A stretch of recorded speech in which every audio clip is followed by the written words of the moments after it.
MAGA has built a gigantic tent of racists and bigots. And somebody who is enjoying all of the attention right now is neo-Nazi Nick Fuentes.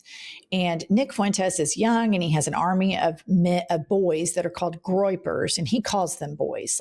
He used to run around with a cat boy, which is like a twink with cat costume. And so there's all this kind of homoeroticism built into these white nationalist movements. But anyway, here's Nick Fuentes, and everybody knows Donald Trump is a fan of Nick Fuentes and had dinner with him at Mar-a-Lago. And now the Heritage Foundation and Tucker Carlson are embracing Nick Fuentes and the groypers. And here's what Nick Fuentes has to say about all of the best people from history. Play the clip. All of the realest in history were virulent anti-Semites and racists. Can pop off real quick? George Washington, racist. Abraham Lincoln, racist. Christopher Columbus, racist.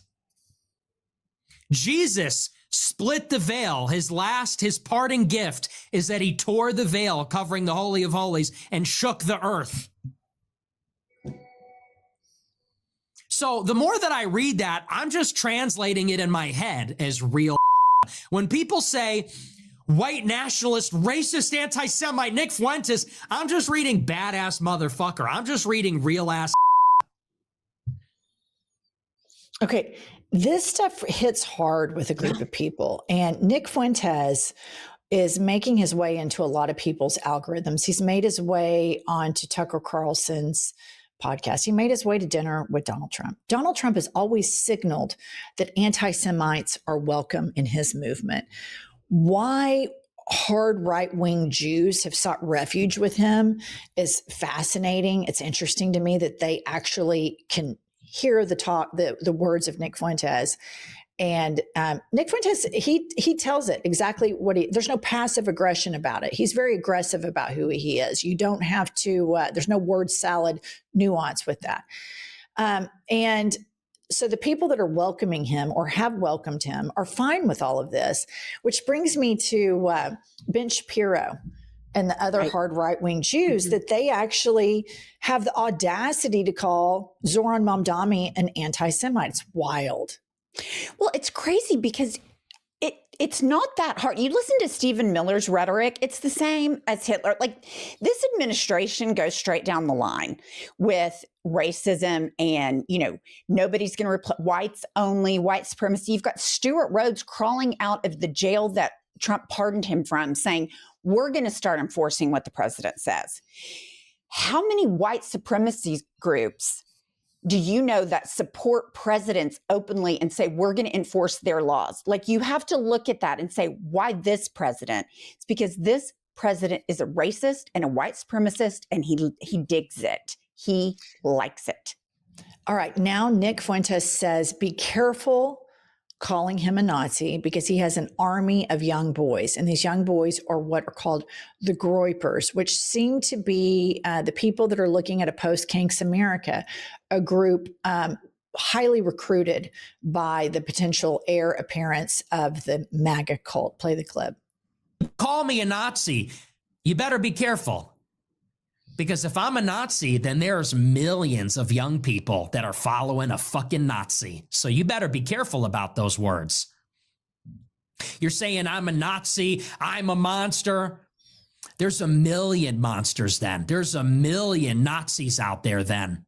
Because they love my show and they agree with me way more than they agree with you. And they're pissed off.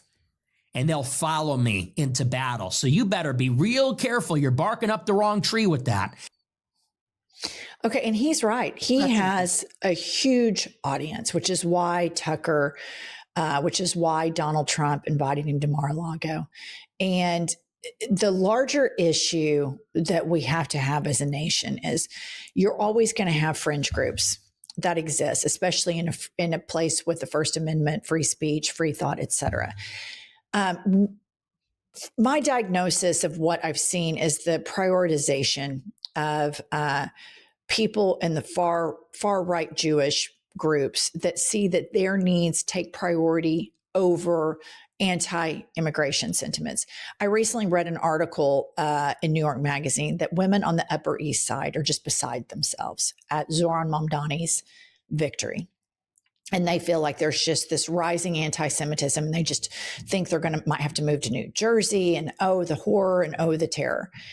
And I just have to say to these women of the Upper East Side, where have you been? Like, I have seen rising anti-Semitism too, and I've seen it all with Donald Trump. Zohran Mamdani has spoken out explicitly against anti-Semitism. But then the people who scream anti-Semitism the most engage in a horrific form of bigotry towards a man who happens to be Muslim, and this Islamophobic rhetoric. And they never link the fact that to the white Christian nationalists, to the Nick Fuenteses, to the Donald Trumps, you're always just going to be a Jew.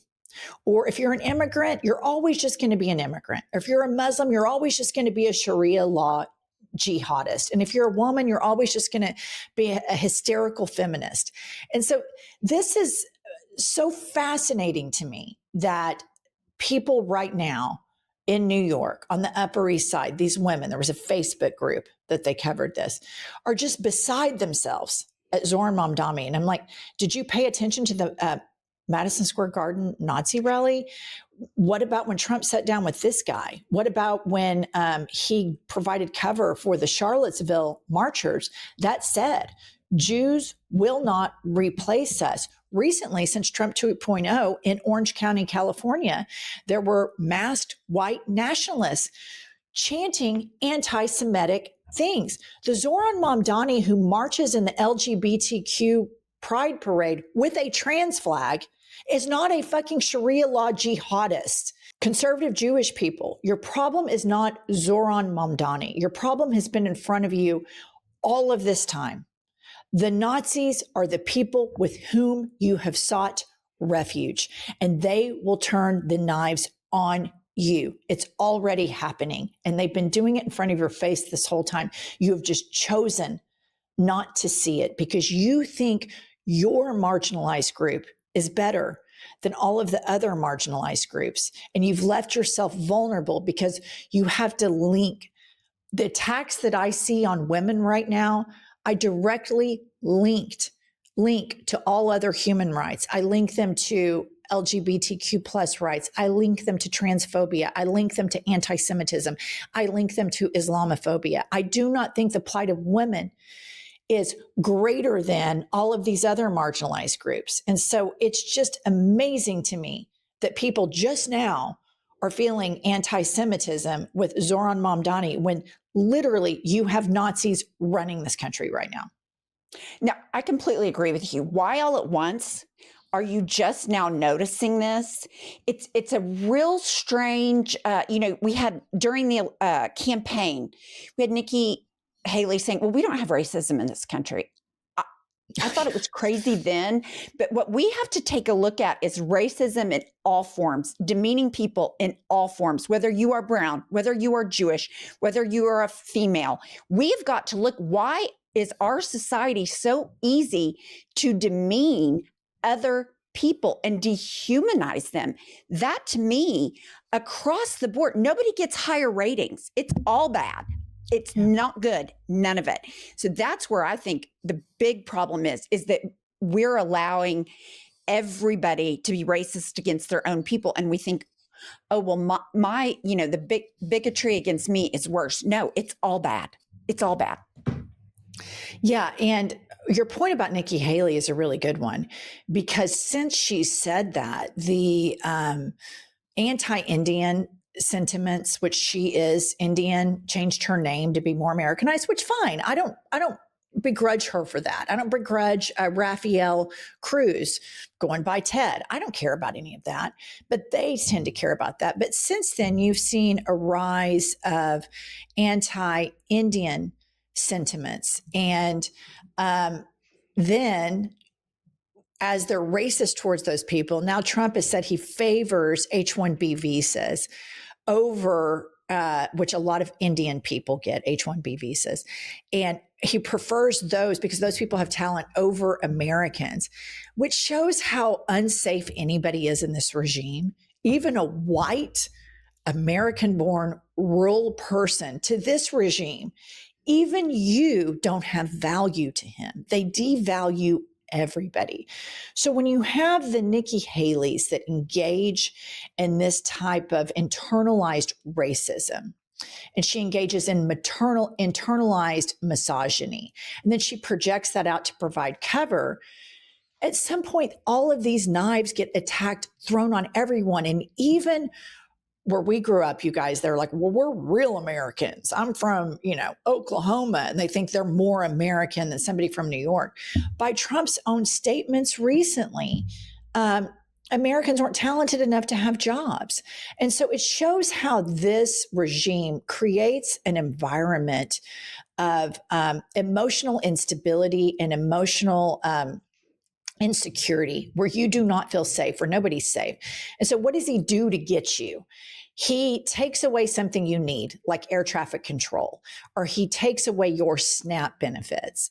And he does it because he wants you to get so desperate that then you have a battered wife syndrome. When he comes back and gives it back to you, you think, oh my God, thank you so much. I'm so glad. These are the tactics of abusers.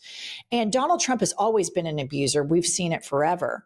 But the people surrounding him, even a moderate Republican like Nikki Haley, and hide and watch, she's going to come out of the woodwork soon, and she's going to run again, have provided cover for this administration, and for her not telling people the truth about racism creates an environment where no one is safe. Even these white real Americans that have, nuts on their trucks and Trump flags. Trump thinks you're not talented enough to get a job. And so it's amazing to me that all of this has been out there this whole time, and the willful blindness of a lot of far-right Jewish people to not see the embrace of Nazism has been here this whole time. And it doesn't come from the Zoran Mamdanis. Right. He's not a person you need to be scared of. He links Islamophobia to anti-Semitism on the same playing field. And that is the only way you really, really penetrate bigotry. And I would think, if I were Jewish, and I'm not, I'm an atheist, I've never been indoctrinated into any religion, but I would think that if I were Jewish, the things that I'm seeing coming out of the Trump administration and the anti-immigration bigotry and the way these people are getting captured and dehumanized and drug off to far off places and being denied due process, I would think, if I were Jewish, and I'm not, that would be the biggest red flag for me, that this administration is parallel with Nazi Germany. And I wouldn't go to seek refuge with the people who were doing that and somehow think that my group is different, and then all of a sudden get scared at Zoran Mamdani. It's a real internal conversation that those right-wing groups need to have if they're serious about anti-Semitism, because what I'm seeing right now tells me you're not serious about it. You're serious about exceptionalism and narcissism, and that doesn't benefit anyone, especially with these fucking fascists. All right, that's all we have for this episode. Subscribe, like, and we'll be back later with more news.